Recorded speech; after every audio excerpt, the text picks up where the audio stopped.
Hello everyone, welcome to the Heinz Nixdorf MuseumsForum. My name is Johannes Blobel and I'm standing here in front of the model of our ENIAC accumulator. This model is not supposed to be a precise replica of the original machine. The original machine, as you probably know, has been huge and very complex, as you can see here on the images. It had a lot of wires, a lot of turning knobs, a lot of plugs. So a very complicated machine. The purpose of this model is not to be an exact replica of the original ENIAC, but it's supposed to teach visitors of the museum how the basic concept of ENIAC worked, and visitors should be able to do calculations with this model on their own, even though they may have never heard of ENIAC before. So this is why the complexity has been significantly reduced, but it's still complex enough to do something meaningful with it. I will now first give you an overview about the parts here in this accumulator model, and then show you how to calculate Fibonacci numbers with it. So we start here at the top, where we have the display with real neon tubes, not LEDs. The whole look and finish of the replica is to be very similar to the originals. But here, instead of having one accumulator that can store a 10-digit number, we have two accumulators in one that each can store a 5-digit number. Then, here we have a data bus where we can send data either between the accumulators or from the constant generator.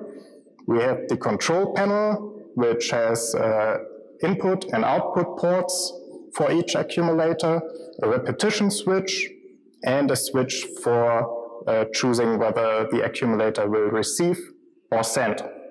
Now, in the original ENIAC, these programs were triggered by special pulses that were sent via a programming bus. This was below the configuration part. This bus is here missing for simplicity, so you have to start the programs manually. Instead, down here we have a constant generator, which can generate fixed numbers. This was an extra unit in the original ENIAC, but here we have included that.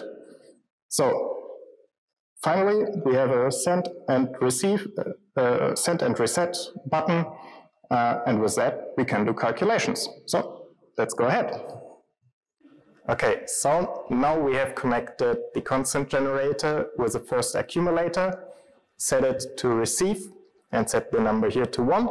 So if we press send, the number 1 is loaded into the first accumulator.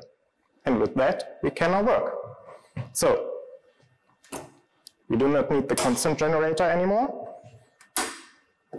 And the first step that we will do is we will send from accumulator 1 into accumulator 2, so it will be added here. So we set that to receive, change this to send, and if we now press send, and now the number 1 is sent from accumulator 1 to accumulator 2. Then we change the direction back, toggle sending and receiving, we hit send again, and the whole thing starts anew.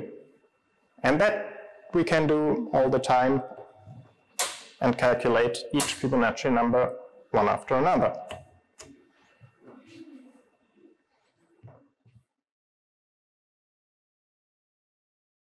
All right, so this is how you can do calculations with our ENIAC model.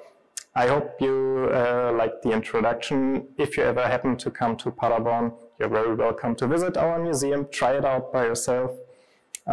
So there's nothing left for me to say, but happy birthday, ENIAC!